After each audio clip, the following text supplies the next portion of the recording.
All right, let's just jump right in. We all want to be great parents, right? We want to raise kids who are confident, resilient, and respectful. But what if the very things we do instinctively, the things that feel so right in the moment, are actually making everything harder? Well, that's the paradox we're going to unpack today. It's a really frustrating question, isn't it? You try to build your kids up, but they just seem to get more dependent. You try to teach them to be respectful, but the back talk gets worse.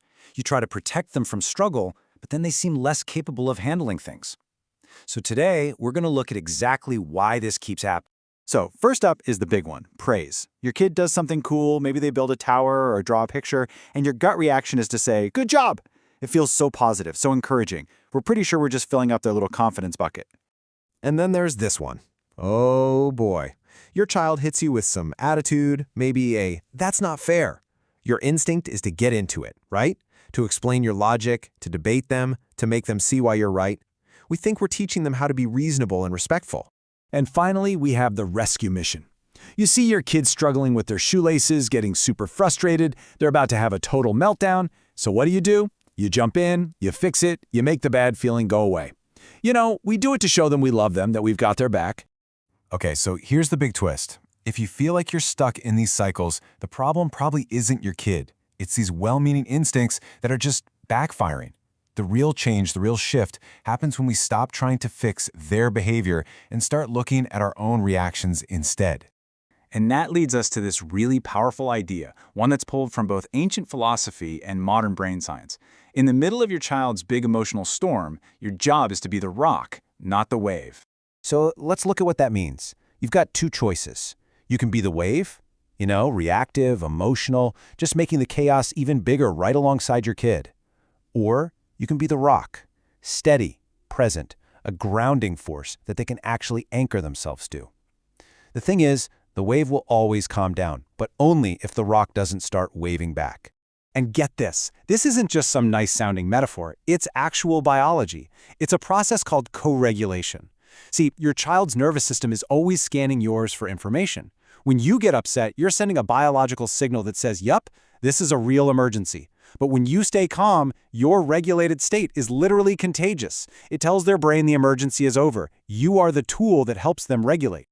Okay, so how in the world do we actually become the rock? Let's get really practical here. We're going to start by rewiring the words we use every day and shifting our goal away from controlling their behavior and toward building a real connection. Now, here's a kind of a mind-bending idea. We usually think of praise and discipline as complete opposites, right? One's for when they're good, one's for when they're not. But what if the gut instinct that trips us up in both situations is actually the same? And what if the solution is also the same? So look at this shift. The old way, our instinct, it's all about judging. Good job is a judgment on the final product. Getting into a debate about backtalk, that's you judging their argument.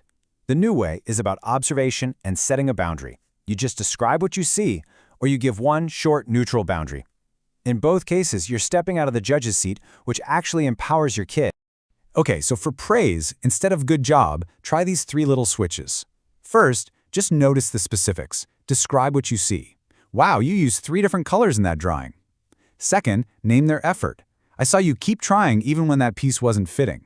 And third, and this is the most important one, give the ownership back to them. How do you feel about it? This teaches them to trust their own feelings about their work, not to just look for yours.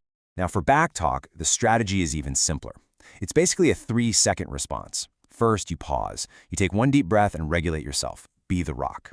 Second, you deliver one short, neutral sentence. Something like, "Try that again respectfully," or "I don't like that tone." And third, and this is the hardest part, you stop talking. You just let the silence do the work. You're showing them that backtalk is a dead end. It doesn't start a fight, it just hits a calm, firm wall.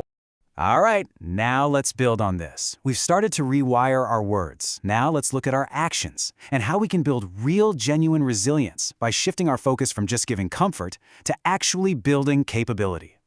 This slide, you guys, this gets to the absolute heart of a huge shift in parenting.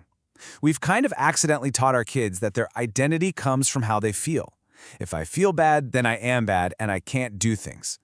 A much more resilient identity, though, is built on contribution. The mindset becomes, okay, this feels hard, but my feelings don't have to be in the driver's seat. The family is counting on me. So this sense of capability, it's really built on 3 pillars. First, we have to teach them that their emotions don't have to dictate their actions. They can feel totally frustrated and still finish their chore. Second, we build their identity through real contribution, by giving them jobs that are actually necessary. And third, we create safety through predictability. Things like routines and firm boundaries act like scaffolding, making them feel safe enough to try hard things. You know, we focus so much on making sure our kids feel included, but the real key to resilience is making them feel necessary. Give them a real job, a real responsibility. Pick one thing where, if they don't do it, the whole family system actually feels their absence. That is how a child learns, deep in their bones, that they are truly capable.